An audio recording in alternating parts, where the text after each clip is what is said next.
पेण तालुक्यातील मुंबई गोवा महामार्गावर अवघ्या 2 दिवसात 3 भीषण अपघात घडल्यानं परिसरात चिंतेचं वातावरण निर्माण झालंय। या अपघातात एका दुचाकीस्वाराचा जागीच अंत झाला असून 2 जण गंभीर जखमी झालेत। या अपघातामुळे स्थानिक वाहतूक आणि सुरक्षेचा प्रश्न ऐरणीवर आलाय। पहिली घटना रविवार दिनांक 15 फेब्रुवारी रोजी रात्री 9:15 वाजण्याच्या सुमारास कोळवे नाका हद्दीत मुंबई गोवा महामार्गावरील पुलाखाली साई ढाबा हॉटेल समोर घडली। शांताराम पदम म्हात्रे वय 54 राहणार बोरी हे होंडा युनिकॉर्न दुचाकीवरून पीएनपी पोर्टकडे जात असताना मागून येणाऱ्या ट्रकने जोरदार धडक दिली। धडकेनंतर ट्रकचे चाक त्यांच्या पायावरून गेल्याने ते गंभीर जखमी झाले।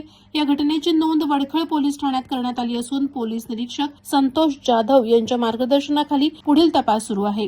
दुसरी घटना सोमवार दिनांक 16 फेब्रुवारी रोजी सकाळी सुमारे 11 वाजता हॉटेल गिरोबा समोर घडली।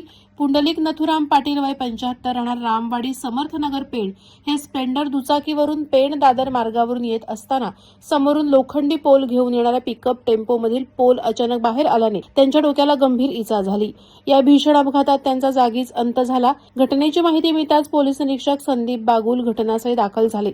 या प्रकरणाचा तपास पोलीस सहाय्यक निरीक्षक विक्रम नवरखेडे करत आहेत। तिसरी घटना त्याच दिवशी दुपारी सुमारे 3 वाजता हमरापूर फाट्याजवळ घडली। नारायण हर्षा गडखळ राहणार शेणे तालुका पेण हे दुचाकीवरून पनवेलकडे जात असताना त्याच दिशेने येणाऱ्या एसटी बसने त्यांना जोरदार धडक दिली। या अपघातात ते गंभीर जखमी झाले। अपघाताची माहिती मिळताच रुग्णवाहिकेसह कल्पेश ठाकूर घटनास्थळी पोहोचले तर समाजसेवक प्रकाश मोकल यांनी तत्काळ जखमींना उपजिल्हा रुग्णालयात दाखल केलं। प्रकृती गंभीर असल्याने त्यांना पुढील उपचारासाठी एमजीएम रुग्णालयात हलवण्यात आले।